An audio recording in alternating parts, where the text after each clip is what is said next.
So this is from the cover of the book of Jewish Astrology, a Cosmic Science by YAAKOV KRONENBERG. A real serious work. One of the things I want to say about YAAKOV KRONENBERG is that he realized that when you go to most synagogues, at least Orthodox ones, they have sometimes 12 windows. It's very common. And on those windows is a depiction, or somewhere in the shul is a depiction of the 12 tribes, but also at the same time that you realize that there are other things involved with it, with the 12 tribes. Each one is different. And we've been going through this number 12. They're all circulars and circular patterns, one inside of the next, revolving around it. The next, as I said, cogs in the wheel. Let's move over here to chapter 6. I'm going to bounce this around. This is a big book. So this is chapter 6.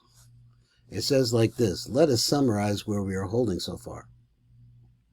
We've looked at the 12 permutations of God's names in a general way.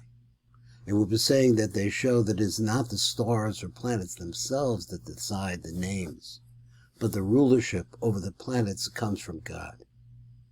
And that is the reason that each month gets a different name and permutation of the name of God. Remember, we said that there were 12 different combinations of the name YAAKOV. And we're not going to talk about Jewish philosophy. Of course, in Jewish philosophy, there's clearly only one God. But in Jewish Kabbalah, you don't really talk about God because God is unknowable and it's beyond our ability really to grasp him. And the Vilna Gaon even said that it's forbidden to even think about him in this aspect, to try to define him. He said, because then you make a place where God isn't, God forbid, and this can't be. And it's a big problem because you can't say anything which is limiting anything about God. And so, we don't really talk about God in the Kabbalah. This is one of those things we just don't talk about. And we realize that there are things we don't know and we can't know. But what we can know is the manifestation of God in the world. And he has different names, and that is, the manifestation has different names. And in fact, he has masculine names and feminine names, and all of those names are different. In fact, he has masculine names and feminine, and all of those names are different ways in which God reveals himself to the world, influences the world through his actions and deeds. So this is not actually what we are talking about here. Here we only talk about the general sense of the 12 permutations of God's holy name of Havaya. And we have said that is YAAKOV, and we have had a whole lesson about all these different permutations and how each one is different from all the others. And as a result, I said that the planets, therefore, when you come to a lower level, have names. That is, the constellations have names. We have already said that each month of the year, the energy that comes down from heaven is a little different from the energy that comes down during the other months. And the way the world is directed is different during each month, depending on the different kind of permutations. So in other words, the light of Hashem is on the inside. Now, so one of the little tricks that you could do is, if you want to stretch your mind a little bit, is look at the piece of paper that we're looking at right now. This is a page. Behind the black letters is whiteness. The whiteness represents a world beyond. But it shines through these letters, because the letters won't appear. If they're all placed on black, you wouldn't see them. So therefore, you have to have a contrast. That's a concept of the Gestalt. What are you really looking at? Well, it turns out that you can only see the word permutations where my pencil is, because there's a white background behind it. So he says these two things, these two ideas, you have to understand that the white background is difficult to understand because there's just whiteness. But for the words themselves to appear, you have to have that whiteness. So he says, during the last lesson, we tried to show in a more detailed way where all these permutations come from. And we even attributed it to the 13 parts of the beard, which is represented in the highest parts of the highest world, which is the world Atzilut. And there we see that there are 13 divisions to the beard, and that the two bottom ones are called the Mazalot, or Mazlos. And these are the 8th and the 13th parts of the beard. Now we saw all of this, and he's reviewing again. Thank you very much. These parts of the beard send the Maslows down to this world. As the question of how they come down to this world and influence it, we will talk about it in another lesson, but in any case, they are called the two Maslin, which are the two main influences of the Maslows, and they influence the world. And we also said that the root of the beard, the place where the energy of the beard comes from, is the Mochas Timor. Now, we've been learning about this in the Sifra Tzniuta. This Mochas Timor, which is the Chochmah of Eric Anpin. All of this comes through this place. It's a moach, it's a brain, it's brain power, its ultimate power coming down towards us, is hidden. Stima, it's closed. The hidden mind, he calls it, which is in Eric Anpin.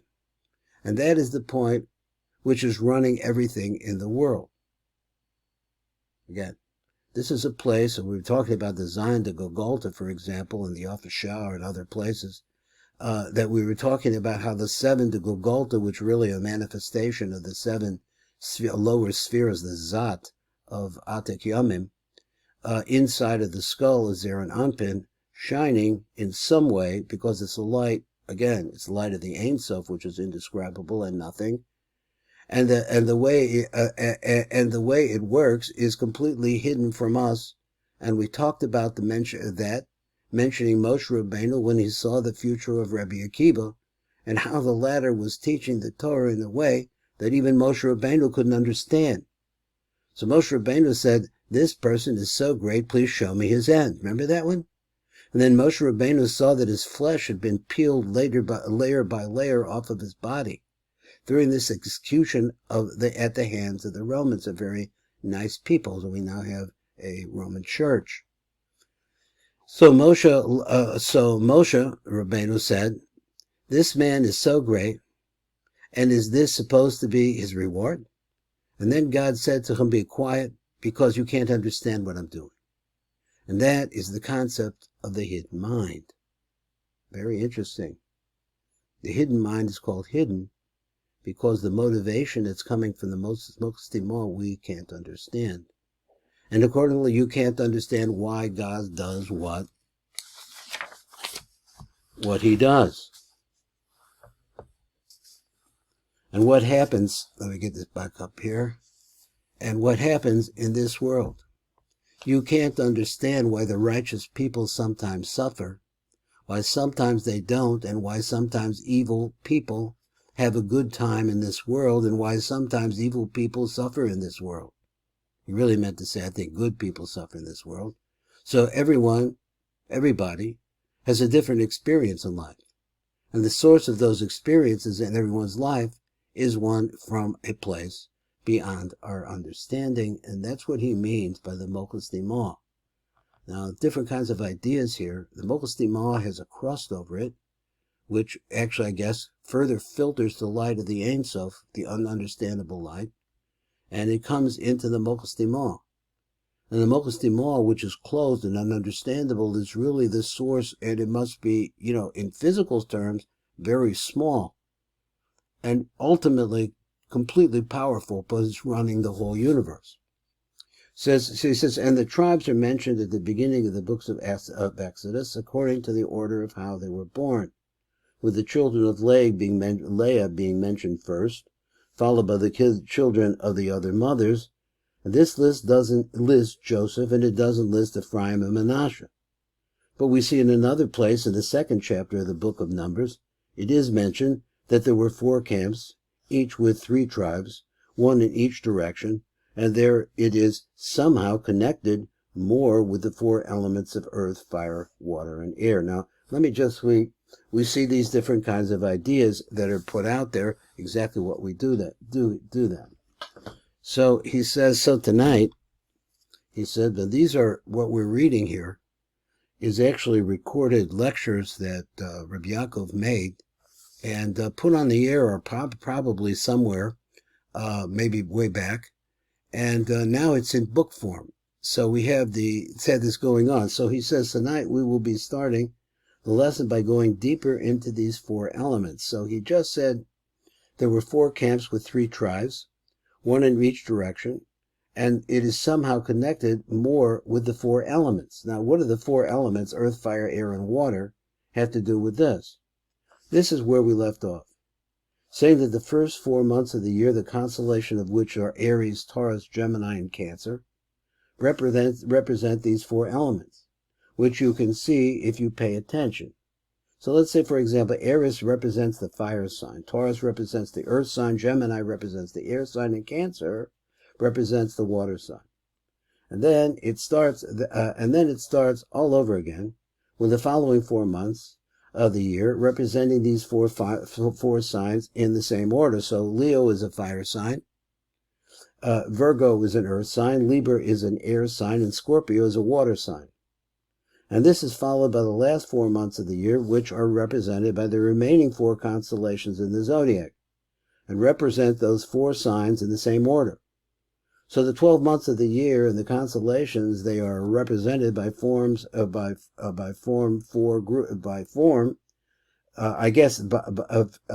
the word form. They form 4 groups. Aries is fire, and it's going to take Leo and Sagittarius with it. These are all different fire signs. And what it means, fire, needs to be seen. So he says the definition of what it actually manifests itself. Taurus is earth, and it's going to take Virgo and Capricorn together with it, and form 1 camp, which is the camp of the earth signs, which are the 2nd house, the 6th house, and the 10th house. Okay, Virgo is the 6th house, Capricorn is the 10th, Taurus is the 2nd. So he says these are the houses of career, of money, and of the workplace and servitude. But the first houses are connected with the person himself, his religion, his children, etc. And then you're breaking it down. He says the first of the, I guess he means the first of the 3.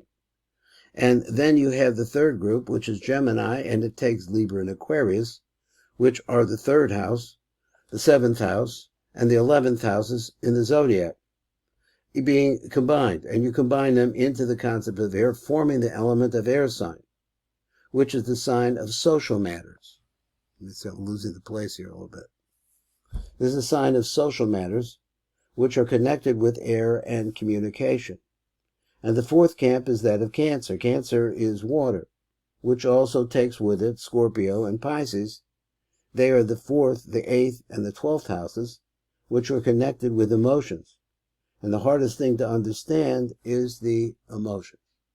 So it is sometimes very hard to understand people who have a lot of water signs and how to help them. In any case, this is a brief summary of what we learned last week. And tonight, let's go on and continue with the discussion regarding the 4 elements. And I think tonight we will go to the 4 elements themselves and break them down into qualities. Well, that sounds like a very interesting idea. So how is he doing this? So let me see how we're doing. Okay. He says, so I would like to read you just a little bit more from the writings of Rebbe Moshe Cordovero. And you have to know that the world of Atzilus, has boundaries. It has a boundary in the north, the east, the west, and the south. That's an interesting idea, that in the world of Atzilus, which is a world of non-physicality, but nonetheless, it has boundaries. Now, how that works? And each one of these boundaries is connected to one of the 4 elements of air, earth, fire, and water. And they are the 4 letters also at the same time of God's name. So he said this is another way of breaking down the 4 letters of God's name. So we take the 4, the Yud, K, Vav, and K, also represent air, earth, fire, and water. And now Rabbi Moshe Cordovero is going to tell you that the water is connected to the south, and it's the ruler of a concept called Chesed. Now, when he says ruler, and what that means, but south is Chesed. So now he is going to connect the elements with the directions and with the Sephirot. So he says the element of water is going to be in the south, and it's going to be connected to Chesed. And remember that in Kabbalah there are 3 columns. The left column is that of Gevurah, which is strict judgment. The center column is Rachamim, which is love and mercy. And the last column, the right column, is Chesed, which is righteousness. loving kindness, giving. So the left side is Gevurah, judgment. It's connected to the element of fire. You understand, fire burns. And it is in the north. And the element of air is in the east, and it is the aspect of Tiferes, majesty. And the element of earth is in the west, and its kingship is Malchus. So let's review this again, so we'll not forget it. There are 4 directions. Now, what this means, again, you're not talking about physical directions. So I'm not sure what he means, but the word in Hebrew for physical, for directions, is ruchos, ruach. So maybe this gives you an idea that there's an atmosphere, which is hard to understand where it came from, because it comes from, as he said before, the Mochas Timah, which is unknowable. But it's coming from there. There are 4 directions, which are east, west, north, and south. Those 4 sides are connected with the 4 elements were air, fire, water, and earth. And with the main 4 lower spherotes, which are Chesed, Gevurah, Tiferes, and Malchus, it's also represented there. West is Malchus. And they are connected to the 4 letters of God's name, and that means that each letter is going to be connected to a different element. He says, and now you have to know the connection to all the different constellations, because they're connected with what is going on in the upper worlds. I'm going to stop here, and this is going to be our shir, and we'll come back and visit it in the next year.